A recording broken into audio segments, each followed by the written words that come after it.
Welcome to Elevated. I'm Brandy Lawson, and let's talk about something that causes more sticker shock than the effect of tariffs on cabinetry prices: the real cost of implementing new software in your kitchen and bath business. The price of the software isn't the total cost you'll incur when using this new software.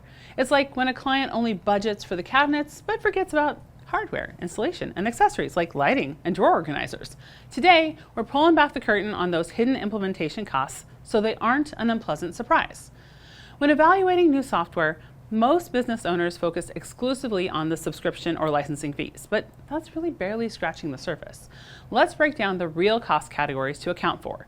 First, there's those direct financial costs. Beyond the obvious monthly or annual fees, there are often setup costs, data migration fees, and customization charges.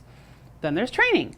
Did you know that formal training for complex design or project management software typically runs 10 to 15% of the licensing costs? It isn't uncommon to spend $3,000 to $10,000 on additional training sessions when onboarding new software. Hardware costs can sneak in too.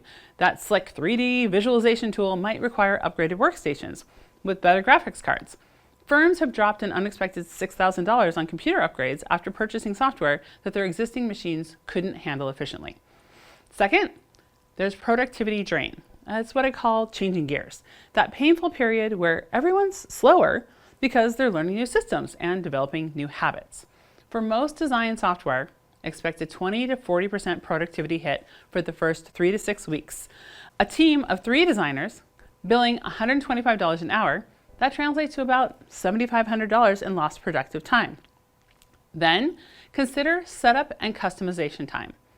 Who's going to build those custom templates? Import your material libraries.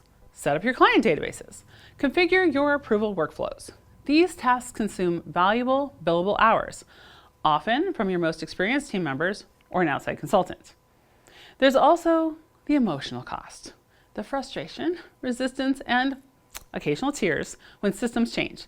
Humans are biologically wired to resist change. Even the most eager companies that know the system will fix a lot of problems will encounter moments of frustration and doubt in the transition. Third, consider the integration complexities. Does this new software play nicely with your existing tools? If not, you might face additional costs for middleware solutions or custom integrations. Or worse, you'll create digital silos that require manual data transfer between systems. Exactly what software should eliminate. Let's walk through a real calculation for a typical kitchen and bath firm transitioning to new project management software. So, software subscription, $400 a month times 12 months, $4,800. Setup and onboarding fee, $1,500. Training package, $2,000.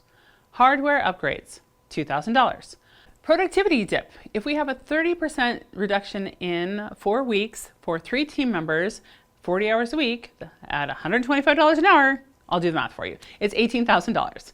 And admin setup time, 40 hours times $60 an hour equals $2,400. Integration and automation setup, 20 hours times $125 an hour equals $2,500. So the total first year implementation cost you're looking at, $33,200.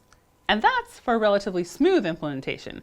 If we need to factor in the lost opportunity cost of projects that got pushed out, the figure often climbs higher. This isn't about scaring you away from new software. It's about making informed decisions with eyes wide open. The right software absolutely pays for itself many times over, but only when you've properly budgeted for the entire implementation journey. If you're considering a new software solution, go to fieryeffects.com/choose and download the PDF to access our implementation cost calculator. The worksheet will walk you through every category we've discussed today. Be brutally honest about the time investments required. Remember, underestimating implementation costs is one of the top reasons software projects fail to deliver their promised return. By accounting for these costs up front, you can plan properly, set realistic expectations with your team, and make truly informed decisions about whether the investment aligns with your business goals. Next week, we'll flip the script and look at the benefits side of the equation, how to accurately calculate the return you'll get from your software investment. If this episode helped you think more comprehensively about software costs, consider sharing it with another design professional who needs this info.